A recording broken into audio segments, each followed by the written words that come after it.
Hey, Casual Scale Modeler here, and I know I said my next video was going to be the 57.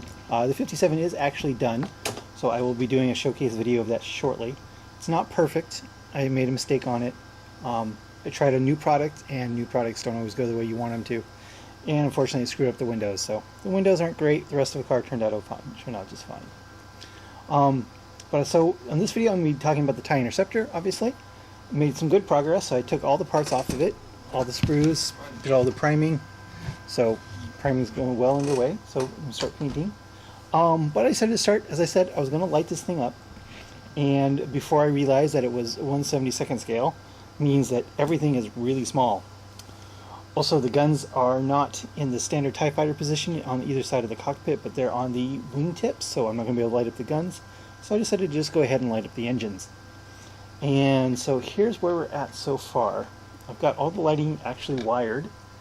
Let's see, where are my glasses? Oh, I can't do anything without my glasses. They're getting old. So here's where we're at. Let me get some light, change the light position here.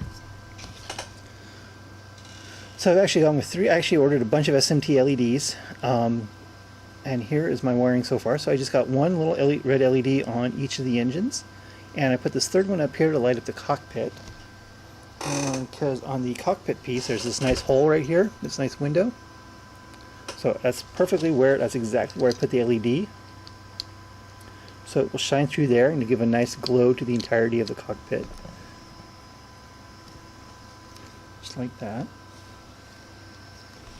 I don't have alligator clips. That's another thing I'm going to have to get. I'm going to get some magnet wire to finish the wiring. And I can run it down into the base here. So for now, we're just kind of slapping it together.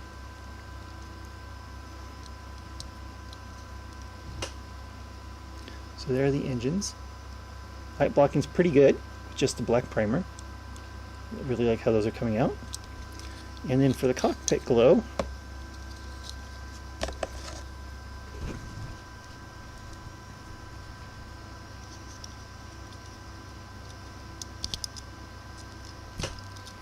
trying to do this on camera is not easy. So there's one LED shining through there, and it will provide a very nice red backlight to the pilot. So that's it. Just those three tiny red SMT LEDs. That's all I put in here. I think that will be sufficient for such a small model, because this thing is, being only the 1/72nd scale, this thing is actually pretty small. But I'm pretty darn happy with how well I soldered, how well the soldering went on those SMT LEDs. Not the easiest thing in the world to do, for sure. But everything's in place. I did order some magnet wire so I can run down into a base. I'll probably use the base that came with it. I'm just going to grab a brass tube out of the bottom instead of the stand that came with it. But I'll still use the base while I'm flying over the Death Star thing. Where is it? Yeah. So basically what I'm going to do is there's no room on this base for two batteries. Because it's wired now for 5 volts, so for 3 AA's. But I guess I could put a battery holder in it, and then, because that's what I wired it for right now, is 5 volts. With 150 ohm LED on the 2 volt LEDs. Or 150 ohm resistor on 2 volt LEDs for 4.5 volts. So I can just get a brass rod to go right in here to go up to the bottom of the TIE fighter, and then mount the battery box to the bottom of it, and just grab some plastic card and extend the bottom of this so that it fits, so it hides the battery box. So that's what I can do with that.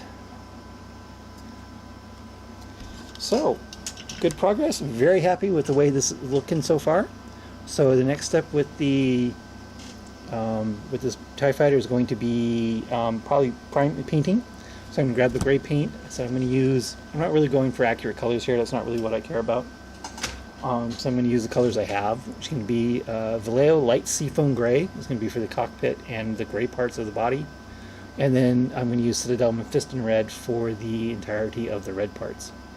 But you start with the cockpit, get that assembled, get the center section here, the cockpit, yeah, get the inside of the cockpit painted, get this part here assembled and primed on the outside, and then I can going. This thing really won't take very long. I think I'm going to spend more time waiting for the magnet wire to get here than I will for the actual painting and assembly, because there's not a lot of parts, and it's fairly small, so it should go pretty quick. So just let me know if you think this lighting is going to be sufficient. I really don't want to have to try and run any more lights through this, because there's just not much space in here. But thanks for watching.